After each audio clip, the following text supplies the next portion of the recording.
제가 들어가기 앞서서 그 제 유튜브 그 메인 화면 가면은 PPT 이 PPT 화면에 가진 자료들을 어떻게 보는지를 적어드렸어요. 이를테면 여기 좌우에 있는 사항들이 뭘 의미하는지, 그리고 가운데 있는 그래프, 그리고 아래에 있는 이런 것들 잘 모르시는 분들 계셔. 인디 8G 써있으면 뭔지 모르잖아. 인디애나가 최근 8경기 동안 뭐 어쩌다 뭐 이런 건데, 요런 사항들을 여러분이 좀 보시기에 편하게끔 해드렸으니까 봐주시면 감사할 것 같아요. 자, 인디애나는 내일도 할리버튼이 퀘셔너블이 달려있다. 이거는 뭐 근데 그 부상이 있다 보니까 좀 관리 차원에서 퀘셔너블이 있는 것 같고, 딱히 뭐 대단한 인디애나가 어떤 결장이 많이 있는 건 아니긴 합니다.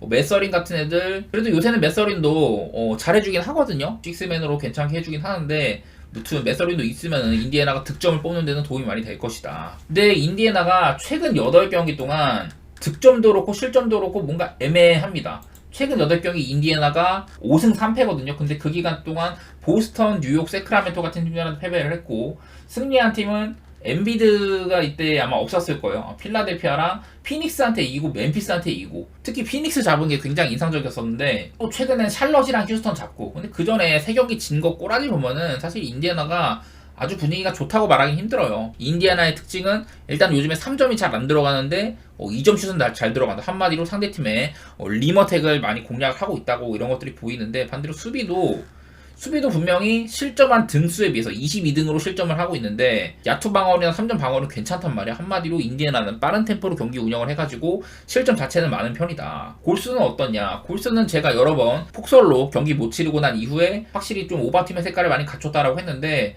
뭐 오바팀이라기보다는 요즘엔 그냥 공격이 좀 잘 되는 것 같아요. 보시면은 골스가 최근 8경기 동안 득점 전체 2위, 그리고 야투나 3점도 훌륭한 상황입니다. 공격은 잘 되는 편인데, 사실 수비가 이렇게 상대팀의 야투 방어율이라든지 3점슛 방어율 자체는 굉장히 좋아요. 2등이랑 5등으로 훌륭한데 실점은 많다. 이건 뭐냐면은 상대팀한테 자유투를 많이 내줬다든지, 아니면은 조금 이렇게 템포가 빨랐다든지, 그렇게 해석할 수 있는데, 골스 경기는 전반적으로 템포가 좀 빠른 편이기는 해요. 물론 막 좀 늠농구하는 팀들 만나면 서로 간에 이렇게 좀 천천히 하거나 느려질 수도 있는데, 특히나 오늘 같은 필라델피아전, 오늘 같은 날이 진짜 골스가 뭐 스테판 커리라든지 뭐 클레이 탐슨, 전반적인 주전 자원들이 전부 다 30분 미만 혹은 뭐 25분도 안 뛴 선수들도 되게 많아요. 그래서 오늘 같은 날이 골스 입장에서는 참 체력 안배도 되고 이상적인 날이라고 할 수가 있다. 그래서 내일 골스가 백투백이긴 하지만은 나름대로 애들이 전반적으로 쌩쌩할 가능성이 꽤나 있다고 저는 그렇게 생각하는 편이거든요. 골스가 백투백일 때 5승 4패였다. 총 9경기 동안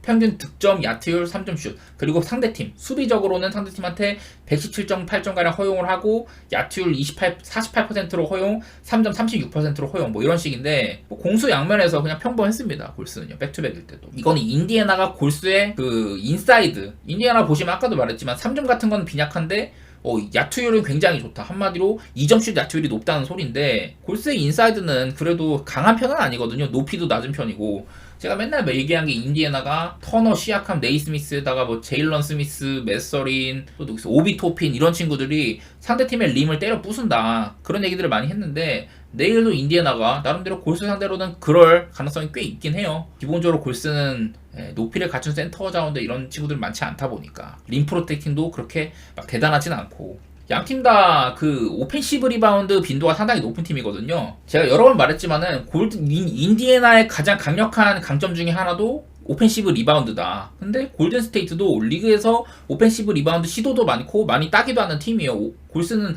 전반적인 이런 신장이 높은 것도 아닌데 오펜시브 리바운드가 참 많아. 그만큼 양팀 다 저는요, 내일 이게 오펜시브 리바운드가 많게 되면은 그만큼 이 슛을 던진 이후에 다른 선수들이 다음 수비를 위한 백코트가 아니라 쳐다보다 오펜시브 리바운드 시도를 한다는 거잖아. 말 그대로 상대팀의 코트 쪽에 머무는 시간이 길다. 그게 오펜은 따면은 좋겠지만은 상대팀이 디펜을 잡으면요, 바로 트랜지션 찬스가 나거든요. 또 인디랑 골스 둘 다 그런 트랜지션에 상당히 또 강점이 있는 팀들이야. 저는 전반적으로 내일 조금 빠른 템포의 게임이 될 거라고 생각을 하고 있어가지고 일단은 오바 쪽으로 보도록 하고, 이게 지금 골스가 백투백이라서 그런지 몰라도 요즘에 분위기가 괜찮거든요. 근데 골스가 나는 5.5 프레임 받았으면은 나는 이거 골스 쪽으로 가야 될 것 같은데. 요즘에 골스가 빠른 템포를 선택한 이후에 그리고 선택적으로는 또 언더게임을 펼치면서도 실속을 많이 챙겨가거든요. 뭐 요즘에야 브루클린이나 필라델피아 같은 팀은 좀 약했지만은 저는 이거 골스가 프렌이면은 프렌 쪽 보는 게 맞는 것 같아요. 올랜도 대 샌안토니오인데 일단은 이게 올랜도가 핸디값이 10.5입니다. 굉장히 빡세죠. 올랜도라는 팀이 좀 상대팀을 수비적으로 잘 묶어 놓으면은 이런 큰 핸디값도 해내는 경우가 많이 있어요. 더구나 내일은 또 올랜도의 홈이기도 하고 이 올랜도도 홈이랑 원정 이게 차이가 굉장히 심한 팀입니다. 올랜도가 올 시즌 홈에서는 15승 7패 원정에서는 12승 17패거든요. 그래서 최근에 원정 5연전에서 댈러스, 샌안토니오, 미네소타, 디트, 마이애미 5팀 원정 도는 동안 그래도 3승 2패로 준수하긴 했어요. 요즘에 뭐 올랜도가 라인업들도 많이 좀 바뀌고 전반적으로 상승세에 있다라고 했는데 원정도 극복을 어느 정도 해냈다. 근데 내일은 또 홈으로 돌아오죠. 다만 이 올랜도가 확실히 괜찮았던 홈에서 최근 10경기 정도는 그냥 5승 5패로 그저 그렇거든요. 물론 이 기간 동안에는 부상도 많았던 기간도 있고 라인업에 어려움을 겪었던 시기도 있긴 했는데 일단은 올랜도가 최근의 기조로 보면 9경기 동안 득점 면에서는 27등 수준. 보시다시피 야툴이나 3점슛 같은 거는 괜찮아. 근데 득점은 굉장히 낮은 순위에 속한다. 실점도 이 야툴이나 3점슛 방어율이 높지는 않은데 실점 자체는 적어요. 이건 뭐냐면은 템포가 굉장히 느리다는 거예요. 올랜도는 지금 리그에서 가장 적은 야투 시도를 하는 팀이기도 하지만은 올랜도는 또 상대팀의 야투 시도를 굉장히 잘 억제하는 팀이거든요. 제가 알기로 지금 막 한 80, 이제 아마 80 한 2, 3 정도 될 텐데 그전에는 상대팀을 야투 시도를 70대로 묶은 적도 있어. 막 79회 정도 막 이런 식으로. 그 정도로 상대팀을 기회를 안 내주는 팀이에요. 한마디로 굉장히 좋은 수비팀이라는 소린데 반대로 샌안토니오는 어떠냐? 샌안토니오도 일단 백투백입니다. 백투백일 때 샌안토니오는 2승 6패였었고 보시다시피 상대팀한테 많은 실점을 하는 팀이에요. 올 시즌에 백투백 8번 동안 그 평균 실점이 125.6점이고 상대팀의 야툴이나 3점슛 역시 모두 다 굉장히 높은 모습입니다. 그리고 샌안토니오가 최근엔 또 공격이 굉장히 안 돼요. 득점 같은 경우는 108.3점, 뭐 보시다시피 28등, 29등 이 모양으로 공격이 굉장히 안 된다. 제가 뭐 여러 차례 샌안토니오가 트레 존스를 선발로 올리면서 괜찮아졌습니다. 준수한 공격팀이 됐습니다. 중하위권은 됩니다. 이랬었는데 요즘의 기조를 보면 샌안토니오가 수비팀으로 노선을 틀은 건지는 몰라도 3점슛 수비가 굉장히 잘 되고 야투 방어율도 좀 50% 미만으로 묶고는 있고 경기당 실점이 112.1점입니다. 이렇게 좀 타이트한 게임을 많이 한다. 샌안토니오가. 저는 이런 것들을 봤을 때 사실은 샌안토니오 경기를 이게 언더 찍기가 굉장히 힘들어요. 왜냐면은 얘네도 언제든지 막 좀 오버게임 할 수 있고 그런 팀인데 최근 경기들을 봤을 때는 샌안토니오가 상당히 언더 게임을 많이 하더라. 그리고 올랜도도 뭐 가끔 폭발력이 있긴 해요. 댈러스 같은 팀 만나면 130 정도 받고 하는 팀인데 일반적으로 올랜도도 최근 10경기 동안은 108점 정도의 득점이 그친 모양새고 뭐 홈이라고 해봤자 홈이랑 원정이랑 득점 차이가 한 5점 정도 나긴 나는데 그래도 홈에서 평균적인 득점이 114점입니다. 이런 것들을 봤을 때는 올랜도의 10.5 마인값까지는 저는 잘 모르겠어요. 올랜도가 물론 뭐 사이즈도 전반적으로 괜찮고 웬메냐마 같은 애들 컨트롤하기도 나쁘지 않은 팀이거든요. 샌안토니오가 지금 외곽에 경쟁력이 있는 것도 아니고 저는 일단은 양팀 다 좀 인사이드에서 빡빡한 게임을 할 것으로 예상이 되고 그런 그림이라면 저는 일단 올랜도 승에다가 언더 쪽 보고 웃긴 게 샌안토니오가 리그에서 3점슛 수비가 원래 시즌 토탈로 보면 27등 수준으로 안 좋은 팀인데 최근 7경기 동안 3점을 리그에서 두 번째로 잘 맞고 있다. 이런 것들도 눈에 좀 들어오더라고요. 다음 이제 브루클린 대 클리블랜드 가보겠습니다. 요즘에 눈에 띄는 공격 루트 중에 하나가 미첼이요. 패스 센스가 좋아진 게 이제 엔트리 패스가 잘 돼. 엔트리 패스가 뭐냐면은 이제 3점슛 라인 바깥이나 거의 보통 탑이라고 부르거든. 보통 이제 미첼이 볼을 잡는 위치에서 바로 이제 페인트 존 안쪽에 있는 빅맨한테 볼을 전달해. 근데 또 그런 빅맨이 제러 날리나 모블리다? 아무래도 신장도 좋고 운동력도 좋고 골 및 마무리 능력이 좋은 선수들이잖아요. 그래서 워싱턴같이 높이가 높지 않은 팀들을 상대로는 그런 빅맨들이 활약하는 빈도가 상당히 많단 말이야. 미첼의 원래 스타일 같은 경우는요. 얘가 인사이드로 돌진을 한 다음에 본인이 마무리 짓거나 자유투를 삥 뜯어내거나 아니면은 이제 외곽으로 킥아웃 패스 이런 선택지가 많이 있는데 요새는 빅맨 활용에도 능해졌다. 그것들이 클리블랜드가 잘 나가는 요소기도 하거든요. 저는 그런 것들을 생각해갖고 클리블랜드에 마인을 생각을 했는데 오늘은 제럴 알렌이 37분 동안 야투 시도를 12개나 했는데 12점에 그쳤어요. 별로 못했다는 소리고, 오늘은 전반적으로 미첼이 외곽에서 많이 불을 뿜었고, 뭐 알렌 대신에 모블리가 많이 활약을 하긴 했지만은 그런 강점들이 잘 나오진 않았다. 그래서 오늘 클리블랜드가 조금 저득점이긴 했는데, 뭐 워싱턴이 요즘에 수비도 나쁘지 않고 그런 것들이 발휘가 됐다고 봐야죠. 근데 이제 오늘 상대인 브루클린도 한창 좀 무색무취이던 시절, 브루클린이 워낙에 올 시즌에 3점 슛이 좋긴 했지만은 한동안 그런 무색무취 시절이 길었어요. 얘네가 공격도 애매하고 수비도 애매하던 시절, 그런 시절이 있었는데 스위칭 디펜스로 변모를 하고 난 이후에는 팀이 수비적인 색채를 가졌다고 했었죠. 근데 뭐 그러다가도 가끔 막 벤 시몬스 출전하는 경기에는 오버게임 막 나오고 뛰는 농구 나오고 그러는데, 일단은 내일 상대는 클리블랜드다.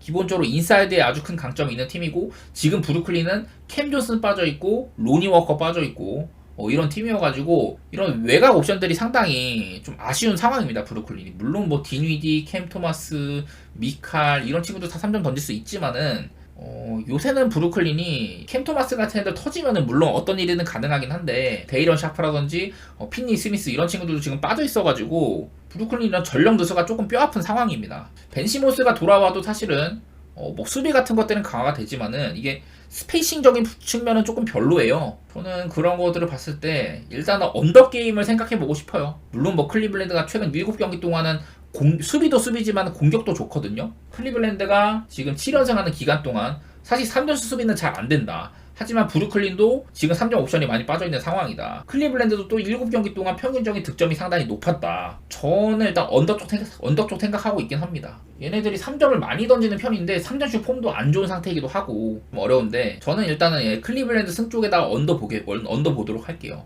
다음 뉴욕 대 댈러스, 이것도 매치업이 상당히 어렵습니다.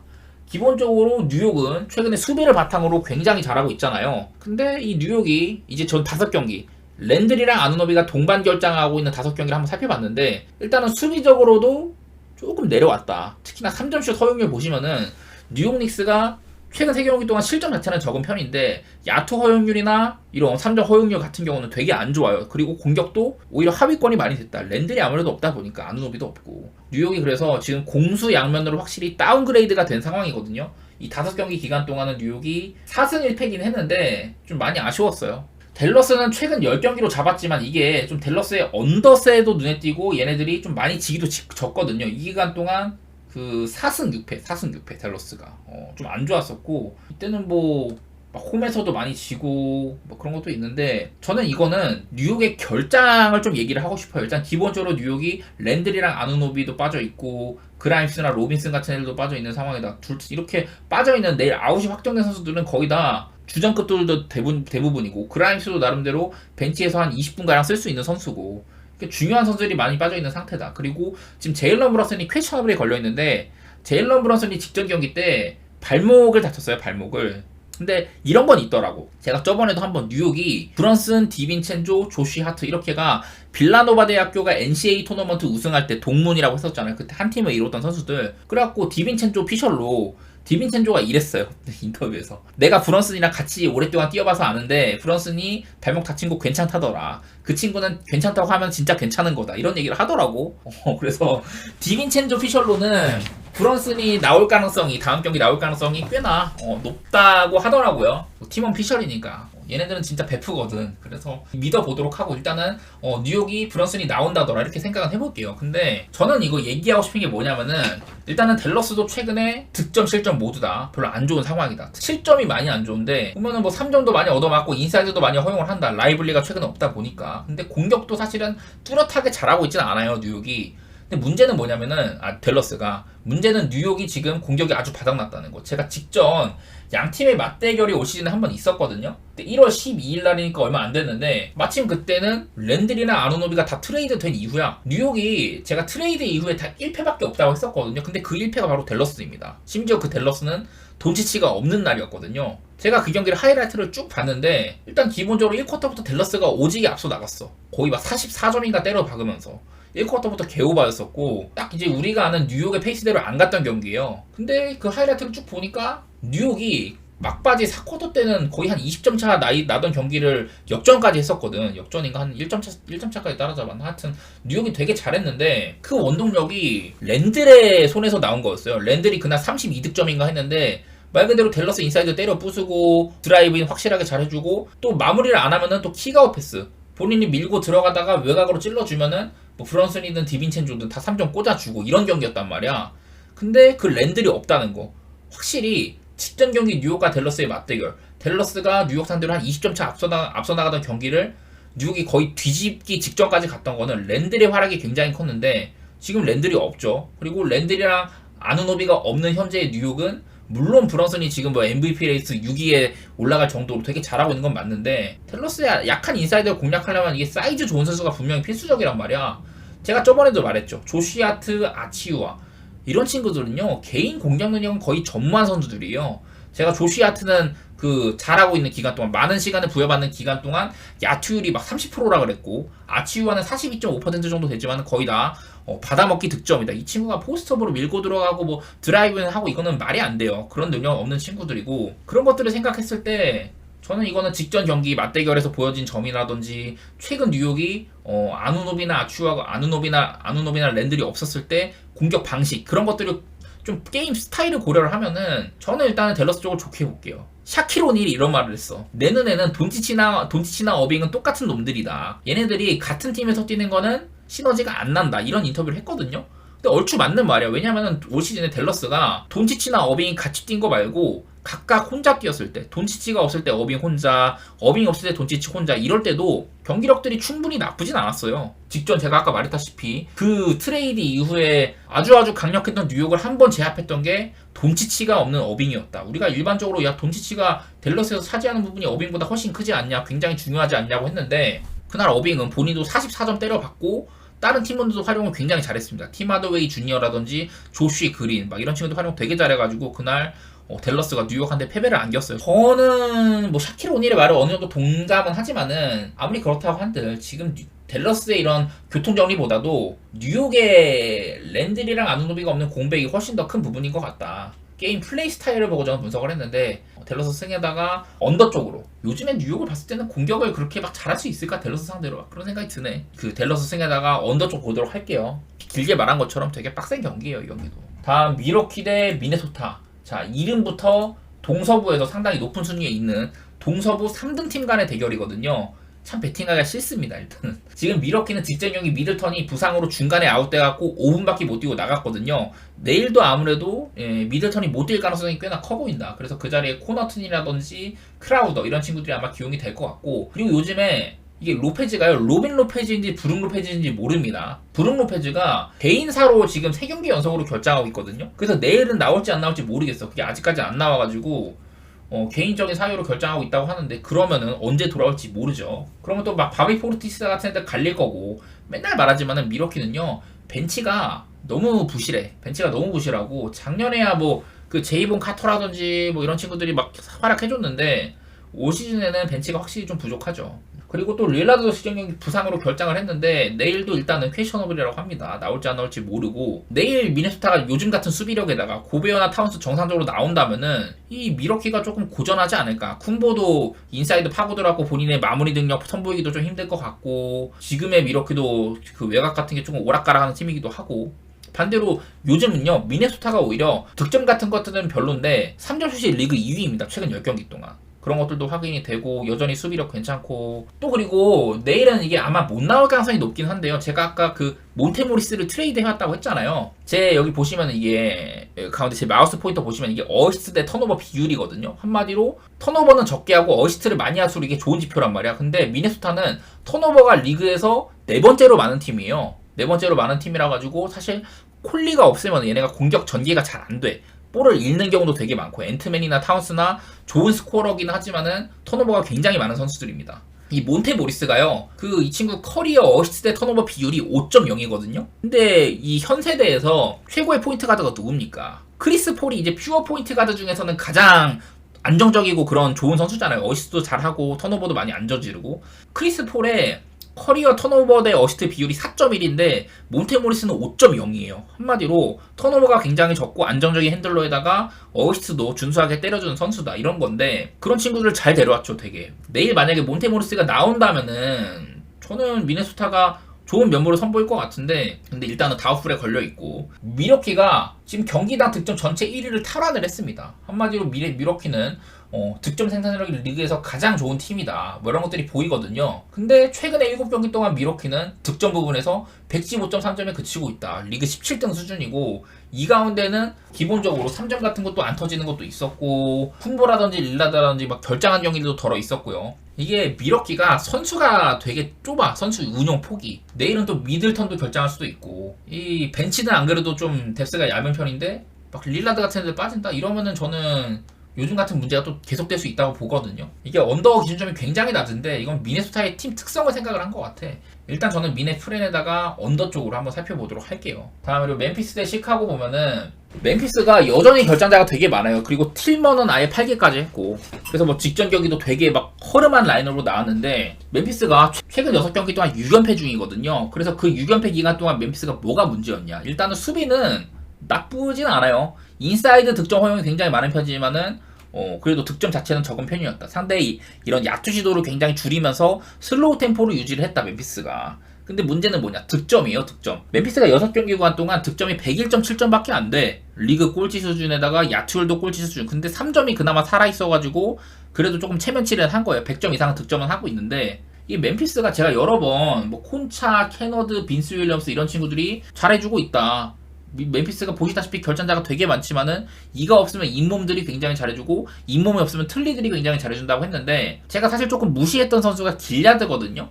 요즘에 길야드도 잘해. 그거 한번 보여드리면은, 뒤쪽에 이게 출전 시간인데 얘가 이제 부상 결장 이후에 처음엔 별로 못했어. 그러니까 경기당 뭐 한 3.6점에다가 야툴도 형편없고 3점도 그냥 34.5% 별로였는데, 최근 4경기 동안 얘가 또 갑자기 많은 출전 시간에 부여를 받더라고요. 경기당 11.8득점에 야툴 55.2%, 3점 53.8%. 외곽에서의 옵션을 더해주고 있다. 제가 이런 선수들 되게 많다고 했었죠.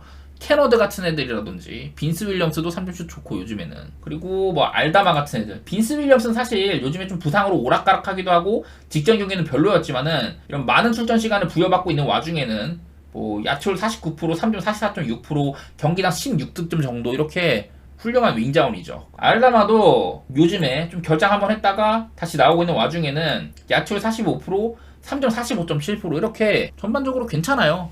야투율은 절대적인 야투는 조금 별로더라도 3점들이 살아있다, 멤피스가. 그런 것들을 조금 꼬집고 싶고, 제가 여러 차례 시카고가 라빈이 있고 없고, 뭐 시즌 초반에는 그냥 라빈이랑 데로잔 있을 때는 잘 안 돌아가다가 요즘에는 그 라빈이 결장하고 나서 코비 화이트 중심으로 잘 돌아갔다, 뭐 이런 얘기도 많이 들었잖아요. 근데 요즘에 또 시카고 라빈이 없고, 또 나름대로 좀 요즘에 보이는 거는 시카고가 점수가 꽤나 많이 난다, 그거거든요.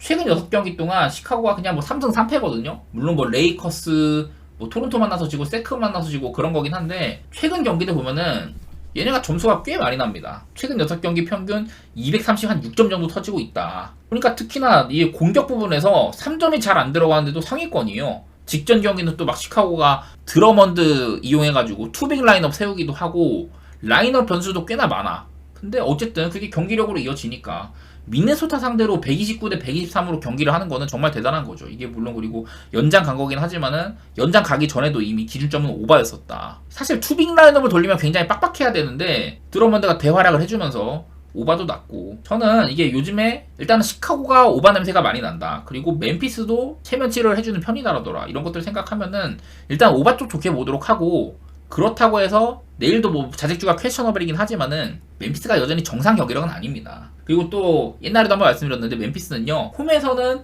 5승 18패, 원정에서는 13승 15패, 홈에서 승수가 굉장히 떨어지는 팀이기도 해요. 그런 것들을 고려를 하면은 저는 일단은 시카고와의 승리 쪽으로 보고 싶고, 시카고가 승리를 한다면은 5.5 정도는 해줄 만도 할 것 같아요. 저는 시카고 마인에다가 오바 쪽으로 한번 살펴보도록 하겠습니다. 다음 경기 피닉스 대 유타인데요. 제가 맨날 말하는 거, 피닉스의 약점은 상대한테 오펜시브 리바운드 많이 내준다, 리머택을 많이 허용한다, 뭐 그런 것들인데, 유타는 그런 거에 좀 최적화된 팀입니다. 이제 폰테키오를 내보냄으로써 나름대로 운동능력 괜찮은 악바지를 선발로 세우고, 얘도 운동능력도 좋고 스피드도 빠르고 리머텍도 되는 선수거든요.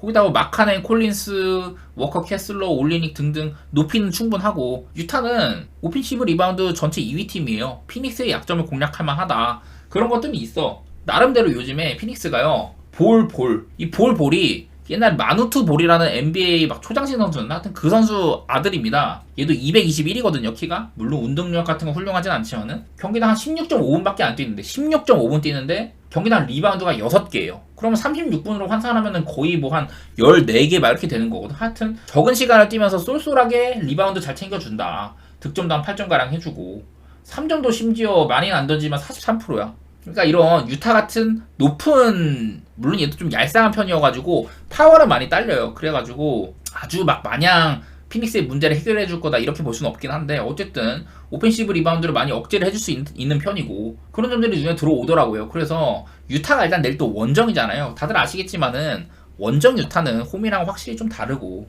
유타도 좀 오락가락 많이 하죠. 한창 얘네가 막 잘 나가던 시기에는 홈이랑 원정 안 가리고 다 잘했는데, 요즘에는 유타도 최근 10경기 동안 뭐 4승 6패 별로 못하고 있기도 하고, 지금 피닉스는요, 물론 이게 언제 꺼질지는 모르겠으나 피닉스가 최근 7경기 동안, 사실 피닉스가 최근 7경기 동안 4승 3패로 그냥 그저 그러긴 했는데, 그 7경기 동안 야투율이 55.5%다. 3점은 뭐 38.6으로 조금 떨어지는데, 그냥 부커나 빌, 듀란트 다 미드레인지 마스터들이죠.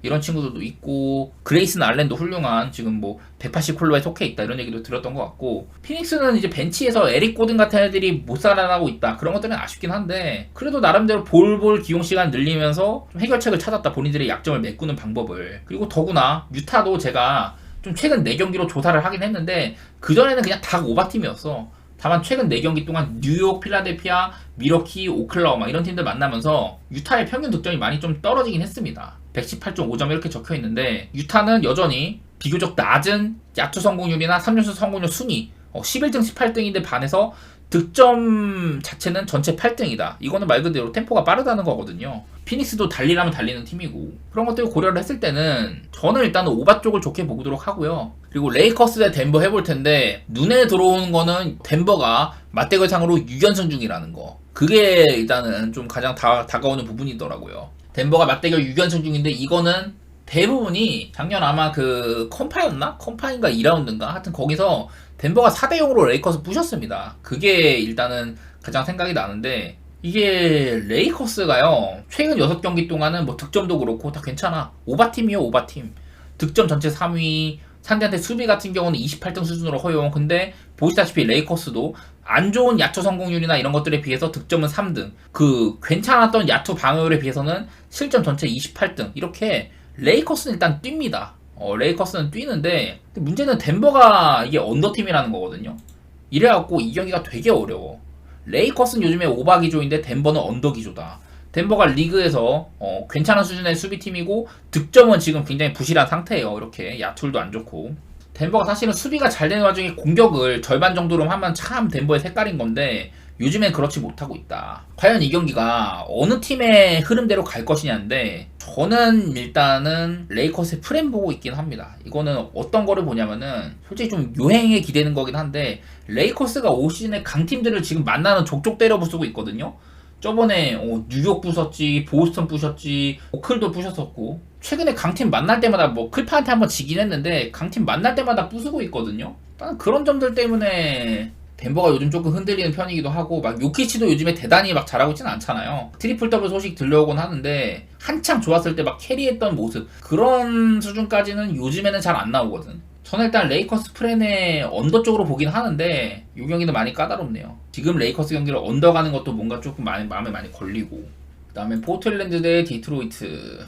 자, 제가 아까 좀 서두에 요즘에 트레이드가 굉장히 많다고 했잖아요. 근데 디트로이트가 어제도 폰테키오를 트레이드를 했고 데려왔고, 그리고 지금 보그다노비치가 퀘셔너블에 걸려있잖아요. 이게 보그다노비치가 지금 필라델피아 쪽이라 연결이 많이 되고 있어. 그래서 보통 오늘 이제 애틀랜타가 드존테 머레이가 안 나온 것도 그렇고, 이렇게 트레이드가 임박한 친구들은 그 경기에 안 나오는 경우가 좀 잦은 편입니다. 저는 보그다노비치도 약간 그런 케이스라고 보거든요. 오늘 보그다노비치나 커닝햄이 둘 다 안 나온 디트였는데, 그 디트로이트가 오늘 승리를 거뒀었죠. 참 그런 것들 보면은 이게 예측이 굉장히 힘들어, 느바가. 내일 포틀랜드는 좀 오랜만에 경기를 하는 셈이에요. 포틀이 마지막 경기가 2월 5일이었으니까 거의 한 4일 정도 만의 경기인데, 그 마지막 경기 때는, 덴버와의 경기 때는 103대 112로 졌거든요. 득점이 굉장히 부실했는데, 그 경기가 또 브록던이랑 그랜트가 안 나온 경기였었죠. 제가 포틀랜드는 브록던 위시로 게임이 많이 돌아간다고 했는데 그냥 뭐 사이먼스 같은 애들은 28득점 가량 해줬지만은 그랜트도 없고 브록던도 없다 보니까 전반적인 이런 득점 볼륨이 많이 떨어졌었습니다. 그래도 내일 뭐 브록던이나 그랜트가 정상적으로 뛴다.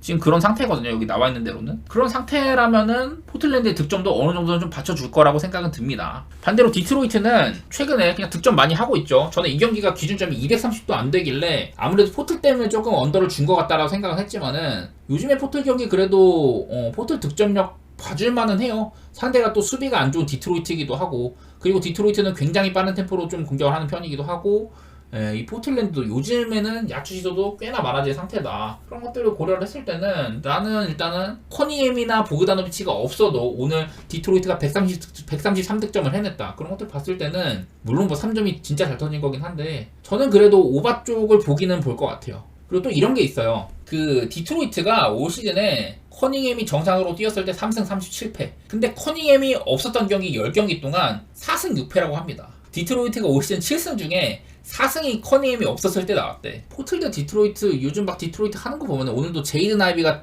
엄청 대활약도 해주고 그 트로이 브라운 주니어나 쉐이크 밀턴 백코트 쪽에 공격력도 있는 선수들이 들어왔다 이런 것들도 생각해 봤을 때 디트로이트 프렌의 오바 쪽 볼 텐데 이 경기도 쉽지는 않죠. 오늘 전반적으로 느바가 많이 어려워요.